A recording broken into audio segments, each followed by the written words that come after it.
just record and then share my screen with you so that we can start this recording. Okay. Where Stadio? Just give me a minute. There. Perfect. Okay. So yes, students, this is week 6. So I'm going to start my lesson now. So now we're looking again at Unit 2, applying a approach to writing. And then our motto is just write. That's basically what we live for, is just to write. Now, so far, I mean, I looked at the 5th of September to see what the numbers look like. At the moment, this is where you are at. I'm just going to focus on the SB. There's a total of 121 of you. Week 1, 87 submitted. Week 3, I'm still looking at that. And obviously week 5, quite a few of you have submitted your week 5 because that was your discussion forum. And then in terms of your SS1, about 89 of you have submitted. Students, it's vital. And I think a few of you had a bit of a shock of your life. When it comes to submission requirements, you need to submit before 23:59. If you have technical problems, I'm going to go to LTU. I will write them an email and I will check whether there has been any submission, any submission that might have happened, or you try to submit something. So yes, I'm going to do that. And so please, it's important that you submit your assignments on time. Some of you have applied for SOA. I had a situation where one person was refused an SOA. So please be aware that submitting is important. Otherwise, you're going to deal with other issues. Okay. So let's go further. And so what we want you to do, and this is just an informal exercise, we would like you to do a self-reflection, and that will be table 11.1. It's in Ferreira, your textbook, on page 154 and 155. And we want you to complete the questionnaire. That will be table 11.1. Why do we want you to do it? We want to identify which writing approach you experienced at school. And this you will find on menti.com. So what did you experience at school? Was it a product approach? Was it a process approach? There will be a questionnaire that you will answer, and we would appreciate if you do that for us. Okay, so which writing approach did you experience at the school? Okay, so what writing approaches did you use at school? So please answer that self-reflection question now. So I'm going to start now with Unit 2, Teaching Writing in a First Additional Language Classroom. So what are we looking at? Exploring writing practices. So remember, there are writing and then there's writing practices. You as a teacher will have to look at writing practices and how you're going to teach it, especially in the First Additional Language Classroom, senior phase classroom. We're also going to look at how are you going to apply the planning part of your writing skills, your drafting, revising, and editing, and composing processes for writing. It's very important. Remember, this little thing, circle, comes up regularly where we say you first have to rewrite, then you have to plan and outline. Okay, then you have to draft a first draft, then you have to redraft and revise, and then you have to edit and proofread. So this is what they call the writing stages. So writing is not something that's just a product, something that you do once and then you let it go. No, writing is a process. There must be planning involved. There must be a drafting phase. There must be revising and editing, composing, and processes for writing. I consider myself to be a fairly good writer, but I've never submitted anything just for the first draft when it comes to writing. I also have to go through these processes to make sure that I have actually followed the stages of writing. Okay. So, thing is getting stuck. And so this will be in Ferreira, chapter 11, page 152. This is where you'll find those stages. And then you also need to design different genre writing activities for your students, because obviously they're not going to write in an isolated cases. They're going to write for different genres. So their different genre would be, they're most probably going to write for academic writing, for creative writing, for poetry and other genres. So you need to design activities that will enable your learners to use writing um, when they are writing for different writing activities. You also need to create effective and appropriate writing resources, which is something we're going to look at later on. And you need to assess writing and the design of appropriate rubrics, a very, very important one. It's assessing writing and the design of appropriate rubric. So rubric would be how they are going to mark the actual writing. So process and product writing approaches of product writing is the traditional way. You know, that way we were asked to write an essay or a transactional piece of writing, and then you write it once and then you hand it in and then you're done. Focuses on a final submission. Yes, underlines mistakes in red and sometimes a comment. That's what we normally do. You see a lot of red and so forth. Focuses on language, grammar, punctuation, and spelling, use rather than content. So a lot of times what the product approach does is that you'll see the teacher, she's just underlying spelling mistakes and grammar mistakes and punctuation marks mistakes within your writing, and that's normally done with a red pen. But I mean, that's not really what we want, because the content is the most important part. Now, how do they assign marks? Teacher-centered approach. That's a very teacher-centered approach. So the teacher is the one that just marks and that's it. It's a very individualistic practice, which is also not it makes no sense. It's one draft, that's it, and no chance to resubmit. Obviously, that can't happen. Does not assist with the writing development. And as we've said, in order for you to become a good process writer, there has to be writing development. Okay. So process, real writing steps. So this is what we want. We want follows a series of writing stages. So there's a planning stage, there's a drafting stage, there's a revising stage, there's an editing stage, and then finally we have a submission stage. And social collaboration practices is also very important when it comes to the process approach, and we're going to look at that. Just recursive, so it happens often, and there are many drafts. You know, it's just not one final draft that the learner have to submit. So there's also this level of sharing writing feedback. So it's not just the teacher underlining and rectifying spelling and grammar mistake. There's a sharing writing for feedback, and we're going to talk about that a little bit more. And it's more learner-centered approach. It's a much more learner-centered approach. Remember, the product approach is more teacher-centered. This one is more learner-centered. And this is where the students develops critical writing skills.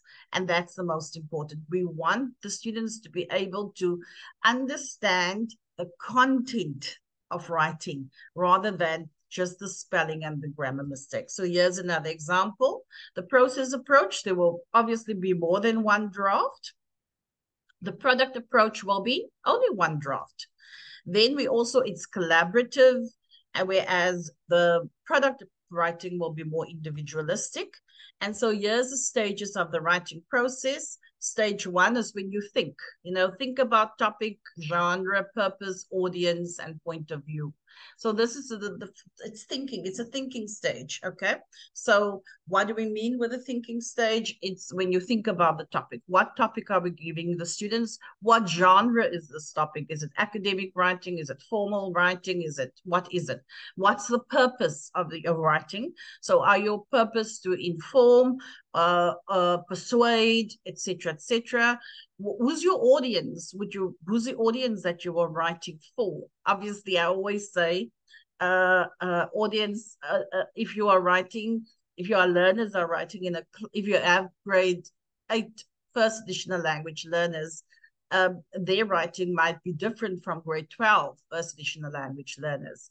And you must also look at the audience and point of view. Then the stage 2 is where we're going to gather information. So gather information from reading lists. Okay, so you're going to have to gather information. Let's say your topic is about load shedding.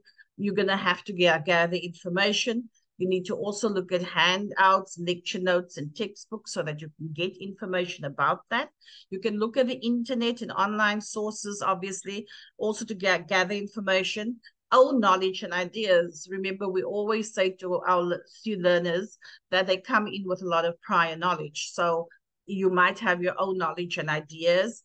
You also can gather information via problem solving, analysis, and reflection, and also discussing the topic maybe with your peers. Okay, so when we gather this is what we are doing. Record information and references. That's pre-writing. Okay, so that is the most important part. So the first part is your thinking stage. The second one is your gathering of information. And then obviously your third part would be stage 3, and that will be plan, outline, and organize. Okay, so how do we plan and outline main points? And how do we organize information within an outline? Okay, so this is all pre-writing. It's about thinking. It's about gathering information. Then you're going to plan, outline, and organize.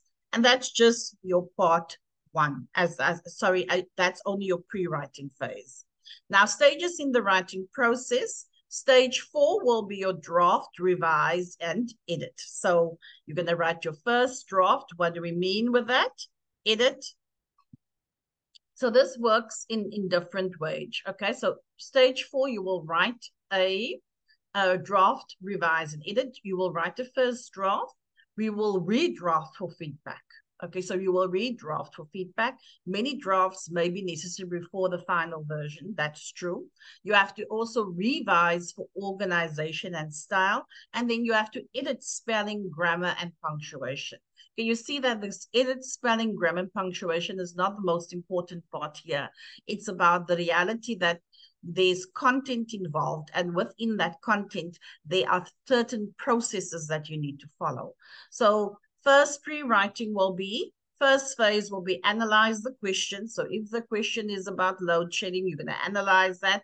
Then you're going to brainstorm ideas about load shedding. Then you're going to plan your essay. So what are we going to write about our essay? Remember last week with week 5, we talked about topic sentences and supporting sentences. Those things are important. You're going to research your topic, and then that will then be your first stage, and second stage, and third stage. So stage 4 will be your draft, revise, and edit stage. Okay. And then stage 5 will be your final copy and submission. So type or write final copy neatly using required formatting. So that's important also. Normally when you are asked to write an essay, for example, the learners asked to write an essay or transactional piece of writing or an assignment for any subject, you need to do a final copy check.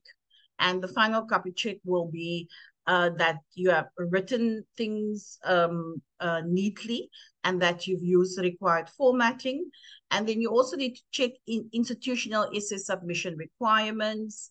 I mean, for our requirements, for example, I think it's 12 Arial font. It's that type of information.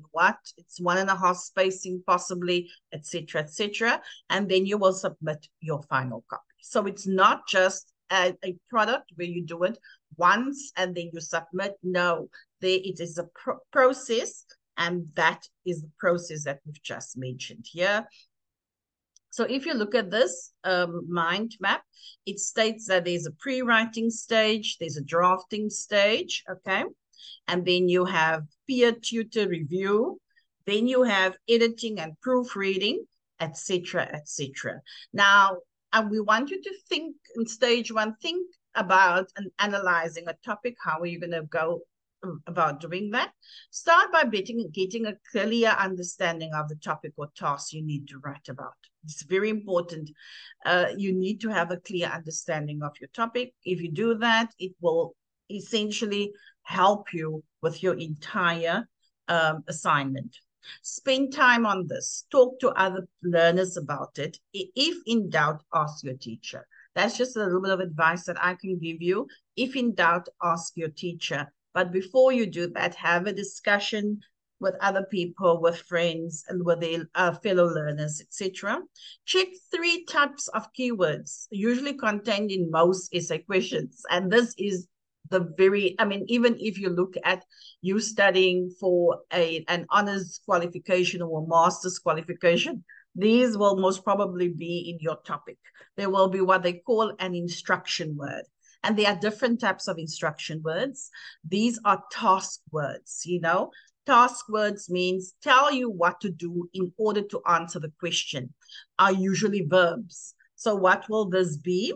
They will, so the first one is instruction words. The second one will be content words. So content words will be tell you what the topic areas are, tell you to focus on research areas. And then the final one would be your limiting words, okay? Because we can't write an essay about everything. It needs to be limited. Okay, so what does limiting word means? It means that you define the topic area, making it workable. Okay,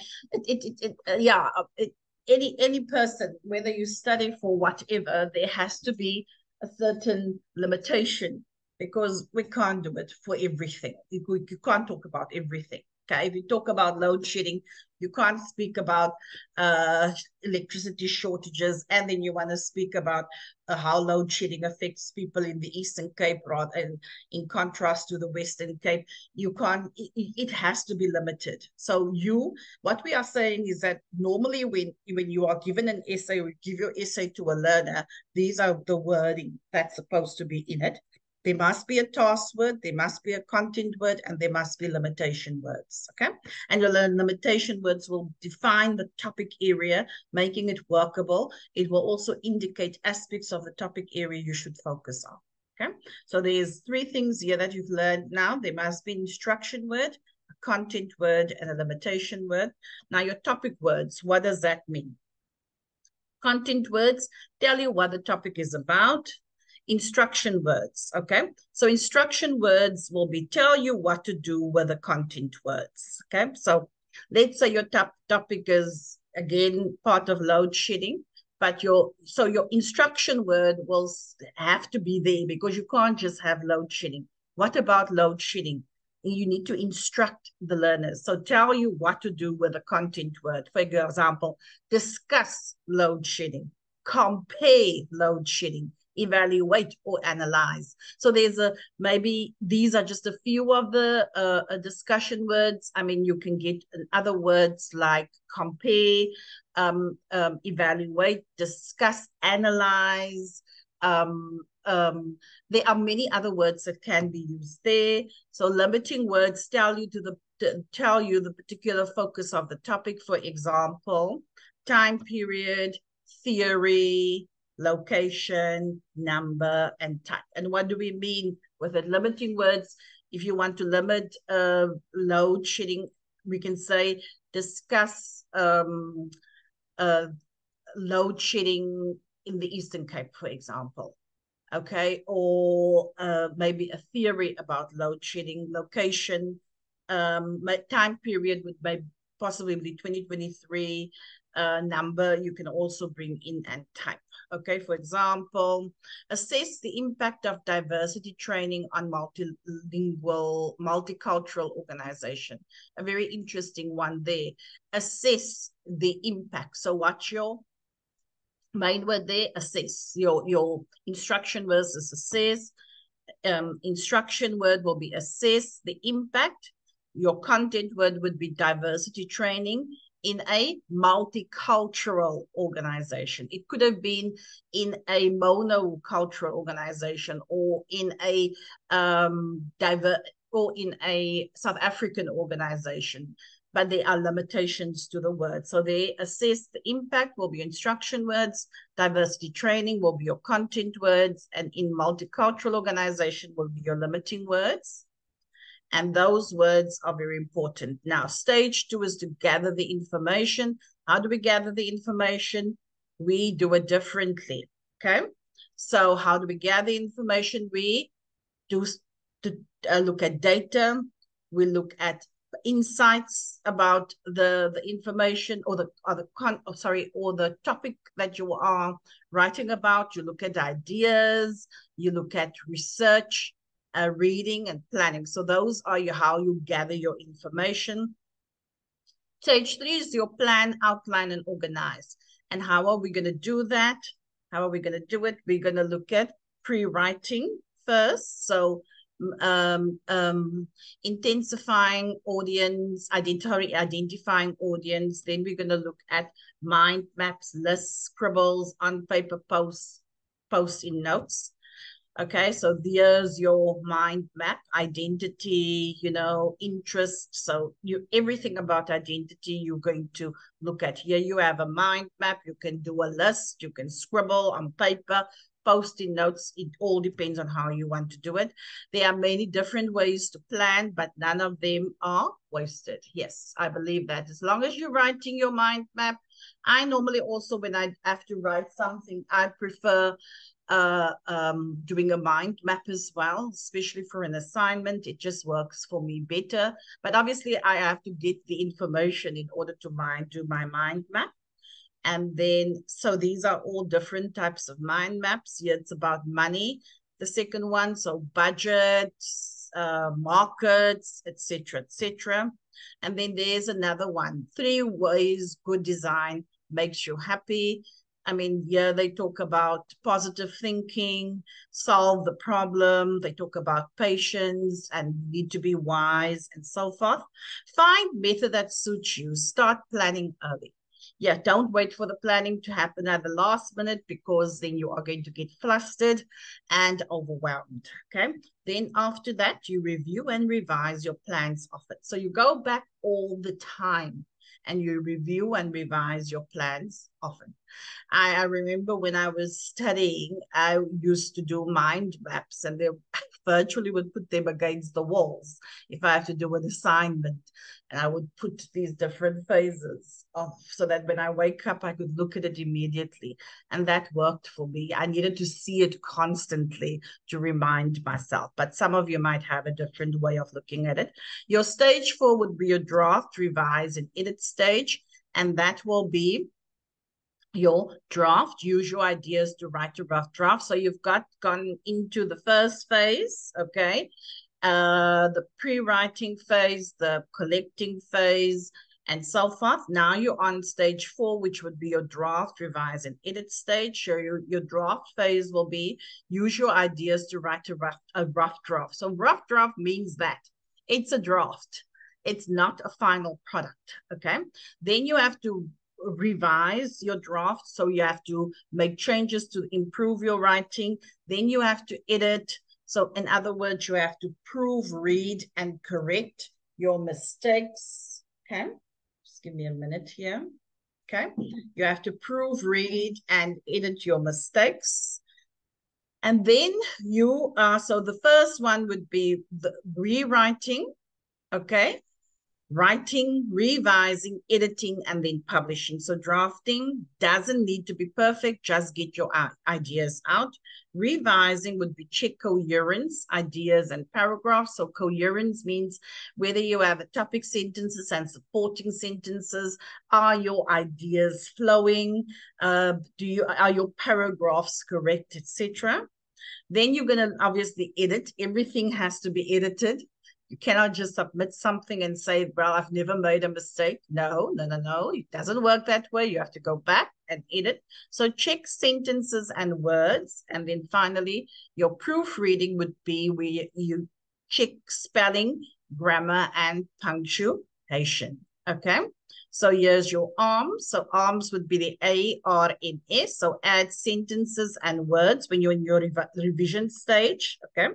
So when you're in your revision stage, you will add sentences and words. You remove unneeded words or sentences. The M will be for move a sentence or word placement. Remember, you are revising. And then the S will be substitute words or sentences for others.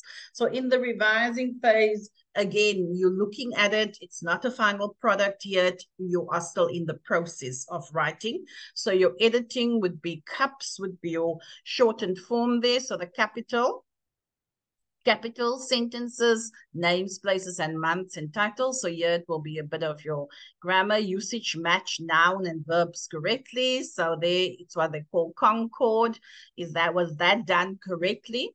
Concord will be, whether it is subject, verb, compatibility. Okay. Then you have punctuations that you also have to look at. And finally, your spelling, check all words, use, and resources, etc., etc. Now, there's also a writing feedback theory. We like to bring in a little theory because ultimately theory tells us that this has been tested. So feedback is an essential component of virtually every attempt to construct a model of the writing process. And Gaskell, 1987, says this. Okay.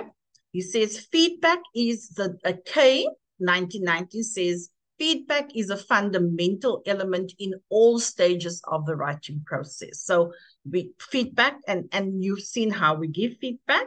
Learners adopt positive attitudes to written work if you give them proper feedback. Okay, so limited application of process activities, especially draft, revision, and feedback, will affect the quality of the student's writing. So feedback is important. It is ultimately what gives positive feedback. So, but also take note that limited application of process activities. Okay, so there's a limited, if you're not doing the process activities, especially the draft, revision, and feedback, then it will affect the quality of the student's writing. And this has been mentioned by Carol, Zamel, Krashen, Lager, and Appleby in their research. Okay, so how do we do that? We can tell a compliment. The word that we use is tag, tell a compliment, T, be specific, refer to the text. Okay, for example, you did a great job using transitional words. You need first, next, and last to tell the order of the story. So that means tell a compliment, ask a question when you're looking at their writing. Must relate to what text is about. So it must relate to the content of the text. Example, you wrote about how you would buy a house if you won $1,000. Where would you want the house to be? So that's still part of the text questions. And then the G will be give something to work on. And that will be specific. Refer to the text. Example, next time, make sure to read this. So tag it's a lovely way of how you can use when you do give feedback to your students, how to apply them or how you can connect with them in terms of feedback. So tell a compliment, ask a question, and give something to work on. Okay, there we go. So feedback research, however, comments are often not useful and learners often fail to understand them. Okay, there's a few theories that mentions this, and then they vague and abstract and therefore difficult to interpret. So learners are aware that something is wrong, but no strategies for correcting are offered. So if your feedback has these types of problems, the learners are not going to understand the feedback. So essentially the feedback that you've given them will be considered to be useless. Okay. Comments should give students control over feedback they receive. So Charles, 1990, says that. So comments should give students control over feedback. Okay. So how do we do it? These are the feedback strategies. You need to be interactive, conferencing dialogue, so counseling techniques to build self-esteem. So this is the feedback strategy, number one.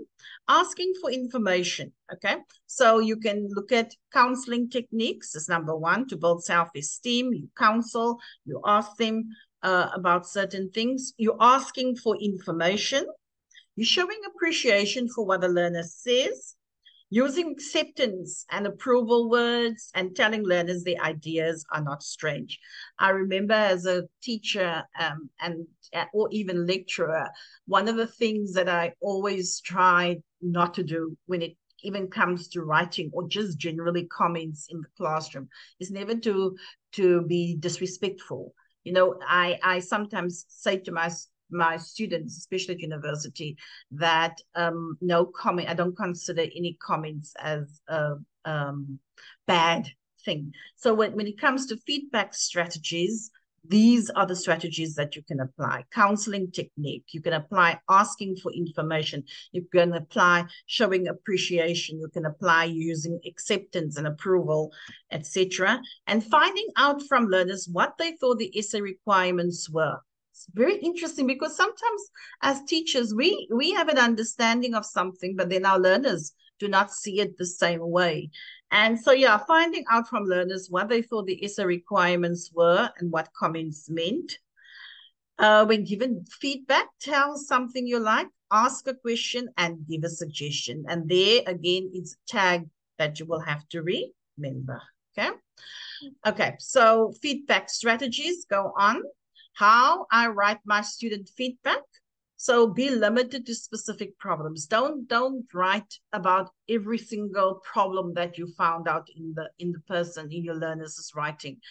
Explain reasons for the problems and then make suggestions. Okay, remember, and interact with the writer. In your case, it would be your learner. Respond to the content and meaning. Point out areas of confusion so that it break it down into logic. I always say that, you know, even when you have even if something is written down, it's everything can be simplified. Sometimes our learners just need clarity on what is expected from them. So points out so that breaks in logic, and point out inappropriate grammar forms. That's also very important there. So this is what our normally looks like. The poor students just see red, and then it's just circled. I suppose circling would be the spelling errors, etc., etc. And this can be very frustrating. So we don't want back. We want feedback packaging. Feedback should never overwhelm the writer. So in other words, it shouldn't overwhelm the learner. Be written in white space. Okay, so don't, especially the white space, white space would be when there's paragraphs, for example. We use paragraphs and there would be white space in between. So be written in white space and avoid of red pen. So you should never overwhelm the writer. You should avoid using of red pen, but it can be written in white space. So include a summative comment, usually read first, pointing out the strengths and weaknesses. Praise first and then indicate problem areas, and then use full sentences, no abbreviation. Include questions, not be one-word comments. The least helpful would be good and why.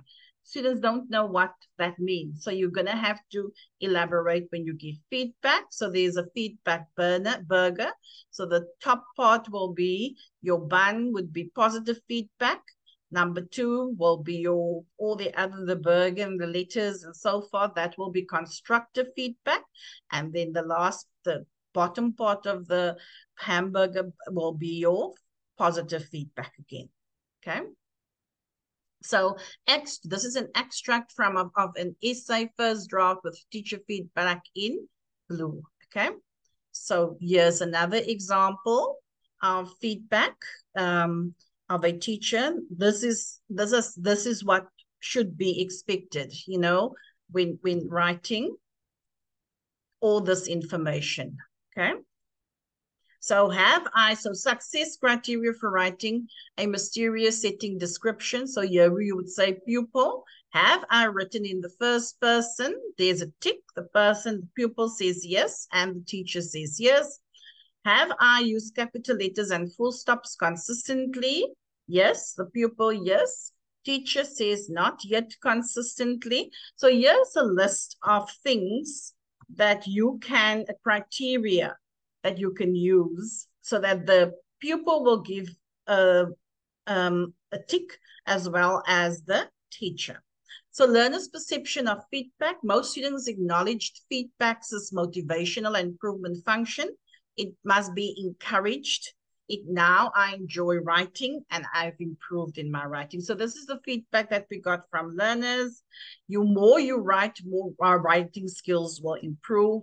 I mean, that comes with writing. The more you write, the more writing skills improve. You need to able to collaborate more. Reports improved, marks showed effort, rectifying mistakes on their own, and more drafts, more improvements. And then finally, and did not hand in draft or ask for help. In fact, if you did not hand in draft or ask for help, would not have improved. So nothing would have improved. Rectify mistakes on my own, nothing improved. So please just be aware. What learners are saying when they get good feedback is that they feel encouraged, they feel they now enjoy writing, and they feel that there's an improvement in their writing. So the final stage would be your final copy and submission, and that will be neatly typed and professionally formatted paper creates an initial flavorable impression on readers. Oh, that's so true, guys. Sometimes when I think some of us that have been involved in learners as well as students at the university as well as on honors and PhD master's level will tell you there's nothing like seeing a neatly typed and professionally formatted paper. That already can either make your day or break your day. So it just a neatly written paper just creates this favorable impression. Okay, so suggest time and effort went into preparing an essay was not simply thrown together at the last minute. Of course, you know, we can pick up when an essay is just thrown together at the last minute. So yes, avoid that. Marks may be lost for untidy and sloppy presentation, true. And then typing is preferable. And then ensure typing is accurate. Use double spacing for greater legibility. And then length limit is an indication of required detail.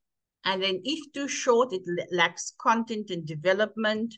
And then do not exceed maximum length set.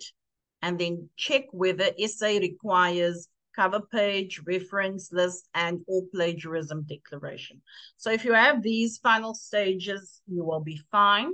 So in conclusion, if learners are given unlimited opportunities to improve their writing and marks, they will pay even more greater attention to teacher comments on draft because they are given opportunities to continue working on them. And this is what Ferris says. And then feedback on preliminary drafts more effective than responses to final drafts. That's true. Feedback on preliminary drafts or initial drafts more effectively than responses. It's more effective than responses to the final draft. And then this is the one that I love is good feedback stimulates thought about writing and inspires improvement, whereas a final grade often has a saltifying effect. Even if the grade is high, a letter or number grade evaluates the product but does not teach. And so here's your answer garden that we would like you to do. This will be for, I think, your Zoom session next week. So what is your question for SS2 process writing presentation? We want you to do that for us and then submit. Yeah, so this for your SS2. I've done an overview of your SS2. Remember, it's under your online session on Canvas. And I think I mentioned that those of you that were part of our group during semester 1, it will be similar to your SS3 that you did during semester 1, where you have to go to YouTube, upload your video, etc. There with that little thing, upload video, and then you will select the file, and then you have to then make it unlisted so that we as markers have access to your video. and then you will submit it like that. So the due date for your SS2 is on the 24th of September for my students specifically. And then the topic again is a workshop to first additional language. SP teachers, remember, to encourage writing to be taught as a process rather than a product.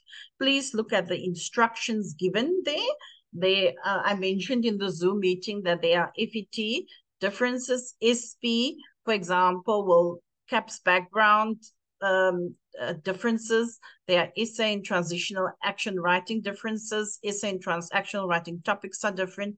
Audience to questions are different. The FET and SP similarities would be the process approach stages will be similar. The process writing benefits will be similar, and the process writing challenges. And your assignment presentation, I've mentioned this in the Zoom online session, must be 10 to 15 slides. It must be 20 minutes max. And then you need to record your PowerPoint presentation and convert to MP4 recording to upload on Canvas. So again, if you use Zoom, the recording is automatically converted to an MP4 video. I normally just use Zoom for my recordings like I'm doing here now, because it automatically converts to an MP4 video. And yes, it makes your life a lot easier. Okay, so yes, and then upload recording on YouTube and paste link on Canvas. So very important, you need to upload it unlisted on YouTube, and you need to paste it on Canvas. Then after that, you also have to provide a transcript for your questions and answers on Canvas. Yep, so that's the last one. So Unit 2, teaching writing in the first additional classroom would be look at exploring writing practices for the first additional language. SP classroom, applying the planning, drafting, revising, and editing, composing processes. Okay, and that you'll find in Ferreira, page 152, chapter 11. And then you need to design different genre writing activities, etc. Okay, product, process, and so forth. Okay. There we go. Process, social. Okay. So I'm just going to stop my share. And I think we're done with this recording. Going to end.